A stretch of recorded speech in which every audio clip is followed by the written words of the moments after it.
Good morning, Michelle Saxman here, and ready to share with you some time with Jesus Calling by Sarah Young on December the 27th. He's preparing us for something just around the bend, something in that unseen, uncertain, not yet known time to be still in His presence.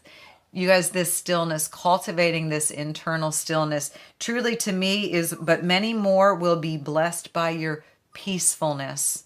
You guys, we can preach the gospel without ever quoting a chapter and verse by being this peacefulness, this source of stillness in the midst of chaos. And it is not that we need to have all of the answers, but we need to just provide that moment. And that is my why. Why share Jesus Calling with others?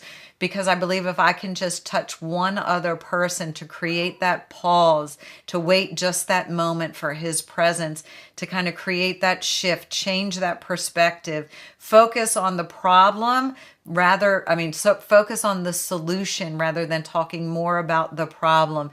If just one person does that, you guys, we have changed the world. You want to change the world, start by changing yourself. You want to start by changing yourself. It's always an inside job.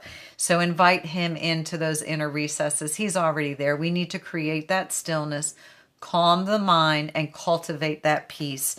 The reading for today, the first one is Isaiah chapter 64, verse 4.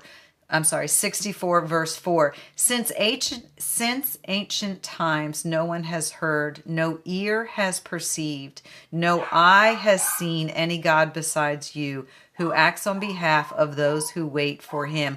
We have to wait for Him. This is training. Stillness is the classroom. Quietness is the classroom. Patience is one of the fruits of the Spirit.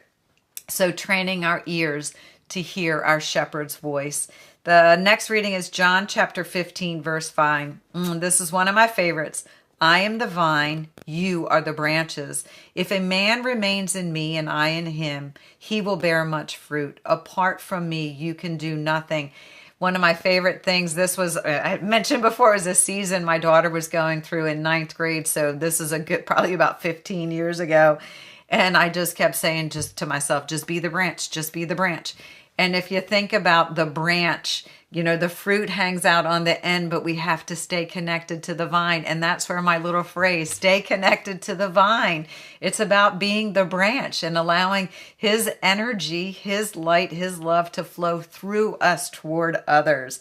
And then the other piece of this, if a man remains in me and I in him, I'd always thought to be not of this world, that I'm called to be in this world, but not of this world. But this verse also resonates with me because He is in me, but not of me. Just like more of an inside job and a lesson.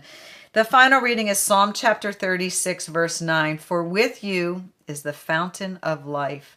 In your light we see light. So this water, this fountain of life when we remain in His presence. So I'm preparing you for things on the road ahead. Stay in my presence so I can strengthen you.